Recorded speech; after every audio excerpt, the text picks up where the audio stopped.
السلام علیکم ورحمۃ اللہ وبرکاتہ۔ دوستوں، اگر چینل کو سبسکرائب نہیں کیے ہیں تو کر لیں، اور ویڈیو اچھی لگ جائے تو ایک لائک ضرور کریں۔ مہر ادا نہ کرنے کا گناہ۔ رسول اللہ صلی اللہ علیہ وسلم نے فرمایا، جس آدمی نے کسی عورت سے مہر کے بدلے نکاح کیا اور اس کا مہر ادا کرنے کا ارادہ نہ ہو تو وہ جانی یعنی جینا کرنے کے حکم میں ہے، اور جس آدمی نے کسی سے قرض لیا پھر اس کا قرض ادا کرنے کی نیت نہ ہو تو وہ چور کے حکم میں ہے۔ ترغیب 2602 عن ابی ہریرہ رضی اللہ عنہ۔ عورتوں کو ان کے مہر خوش دلی سے دیا کرو۔ قرآن میں اللہ تعالیٰ فرماتا ہے، تم عورتوں کو ان کے مہر خوش دلی سے ادا کر دیا کرو، ہاں اگر وہ عورتیں اپنی خوشی سے اس مہر میں سے کچھ تمہارے لیے چھوڑ دیں تو اس کو لذیذ اور خوشگوار سمجھ کر کھا لیا کرو۔ سورہ نساء آیت نمبر 4۔ کنجوسی کرنے کا گناہ۔ قرآن میں اللہ تعالیٰ فرماتا ہے، جو لوگ اللہ تعالیٰ کے عطا کردہ مال و دولت کو خرچ کرنے میں بخل یعنی کنجوسی کرتے ہیں، وہ بالکل اس گمان میں نہ رہیں کہ ان کا یہ بخل کرنا ان کے لیے بہتر ہے، بلکہ وہ ان کے لیے بہت برا ہے۔ قیامت کے دن ان کے جمع کردہ مال و دولت کو طوق بنا کر گلے میں پہنا دیا جائے گا، اور آسمان و زمین کا مالک اللہ تعالیٰ ہی ہے، اور اللہ تعالیٰ تمہارے اعمال سے باخبر ہے۔ سورہ آل عمران 180۔ قرآن کو سننے سے روکنے کا گناہ۔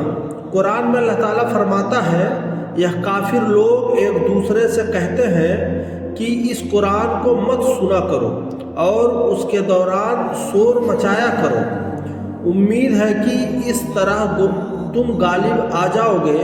ان کافروں کو ہم سخت عذاب کا مزہ چکھائیں گے، اور یقیناً ہم ان کو برے اعمال کا بدلہ دیں گے جو وہ کیا کرتے تھے۔ سورہ حمیم سجدہ 26 و 27۔ گناہ سے نہ روکنے کا وبال۔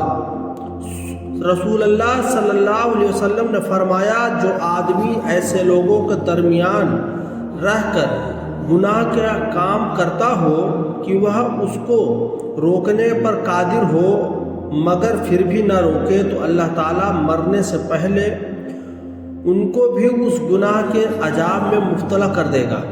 ابو داؤد 4339 حسن۔ رسول اللہ صلی اللہ علیہ وسلم کی نافرمانی کرنے کا گناہ۔ رسول اللہ صلی اللہ علیہ وسلم نے فرمایا، میرے سب امتی جنت میں جائیں گے مگر جس نے انکار کر دیا وہ جنت میں داخل نہ ہوگا۔ عرض کیا گیا، یا رسول اللہ صلی اللہ علیہ وسلم، انکار کون کرے گا؟ فرمایا، جس نے میری اطاعت کی جنت میں داخل ہو گیا، اور جس نے میری نافرمانی کی تو اس نے انکار کیا۔ بخاری شریف 7280 عن ابی ہریرہ رضی اللہ عنہ۔ اللہ کا ذکر کرنے والا زندہ ہے اور نہ کرنے والا مردہ۔ رسول اللہ صلی اللہ علیہ وسلم نے فرمایا، جو شخص اپنے رب کا ذکر کرے اور جو اللہ کا ذکر نہ کرے، اس کی مثال زندہ اور مردے کی طرح ہے، یعنی ذکر کرنے والا زندہ ہے اور ذکر نہ کرنے والا مردے کی طرح ہے۔ بخاری شریف 6407 عن ابی موسیٰ رضی اللہ عنہ۔ بیوہ اور مسکین کی مدد کرنے کی فضیلت۔ رسول اللہ صلی اللہ علیہ وسلم نے فرمایا، بیوہ اور مسکین کے کاموں میں جد و جہد کرنے والا اللہ کے راستے میں جہاد کرنے والے کے برابر ہے۔ بخاری شریف 5353 عن ابی ہریرہ رضی اللہ عنہ۔ بیوہ یا طلاق شدہ بیٹی کی کفالت کی فضیلت۔ رسول اللہ صلی اللہ علیہ وسلم نے ایک مرتبہ فرمایا، کیا میں تمہیں بہترین صدقہ نہ بتاؤں؟ تیری وہ لڑکی جو لوٹ کر تیرے ہی پاس آ گئی ہو اور اس کے لیے تیرے سوا کوئی کمانے والا نہ ہو، تو ایسی لڑکی پر جو بھی خرچ کیا جائے گا وہ بہترین صدقہ ہے۔ ابن ماجہ 3667 عن سراقہ بن مالک رضی اللہ عنہ۔ عید کے بعد سوال کے 6 روزے کی فضیلت۔ رسول اللہ صلی اللہ علیہ وسلم نے فرمایا، جو شخص رمضان کے روزوں کو رکھنے کے بعد سوال کے 6 روزے بھی رکھے تو وہ پورے سال کے روزے رکھنے کے برابر ہے۔ مسلم شریف 2758۔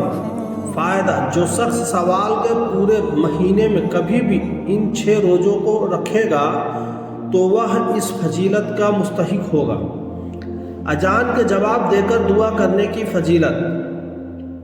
ایک آدمی نے عرض کیا، یا رسول اللہ صلی اللہ علیہ وسلم، مؤذن حضرات فضیلت میں ہم سے آگے بڑھ گئے۔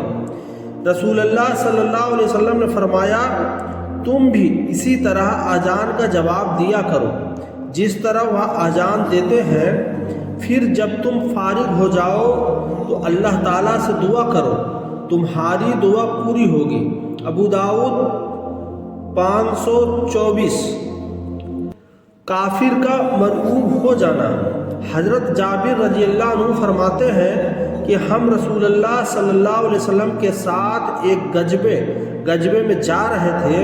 راستے میں ایک جگہ پڑاؤ ڈالا تو لوگ ادھر ادھر 2-2 3-3 کی جماعت بنا کر درختوں کے نیچے آرام کرنے لگے۔ رسول اللہ صلی اللہ علیہ وسلم بھی ایک درخت کے نیچے آرام فرمانے کے لیے تشریف لے گئے اور اپنی تلوار اس درخت پر لٹکا کر سو گئے۔ رسول اللہ صلی اللہ علیہ وسلم فرماتے ہیں کہ میں سویا ہوا تھا کہ ایک آدمی آیا اور اس نے میری تلوار لے لی۔ اچانک میں بیدار ہوا تو کیا دیکھتا ہوں کہ وہ تلوار لیے میرے سر پر کھڑا ہے۔ وہ مجھ سے کہنے لگا کہ تمہیں کون بچا سکتا ہے؟ رسول اللہ صلی اللہ علیہ وسلم نے فرمایا، رسول اللہ صلی اللہ علیہ وسلم نے اطمینان سے جواب دیا، اللہ۔ اس نے دوسری مرتبہ سوال کیا، رسول اللہ صلی اللہ علیہ وسلم نے اطمینان سے جواب دیا، اللہ۔ تو اس پر یہ اثر ہوا کہ اس نے تلوار میان میں واپس رکھ دی اور آپ صلی اللہ علیہ وسلم کو کچھ نہ کر سکا۔ مسلم 5950۔ بے ہوشی سے شفا پانا حضور صلی اللہ علیہ وسلم کا معجزہ۔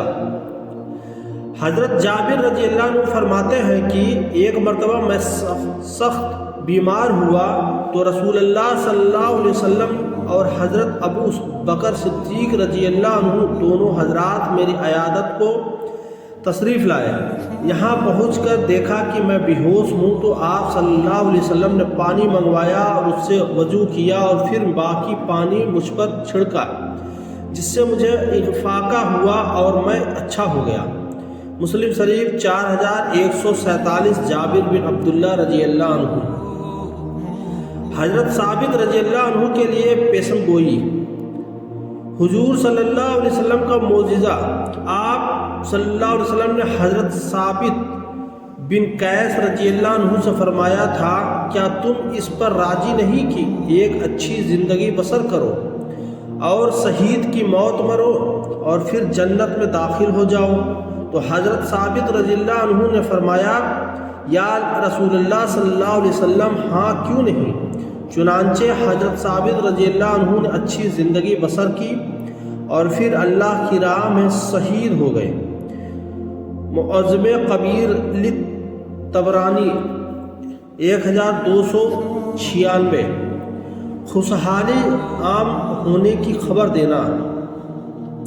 حضرت عدی رضی اللہ عنہ فرماتے ہیں کہ مجھ سے رسول اللہ صلی اللہ علیہ وسلم نے فرمایا، اگر تیری عمر زیادہ ہوگی تو تو دیکھے گا کہ آدمی مٹی بھر سونا اور چاندی خیرات کے لیے لائے گا اور محتاج کو تلاش کرے گا، لیکن اسے کوئی صدقہ لینے والا نہیں ملے گا۔ بخاری شریف 3515۔ وجاہت۔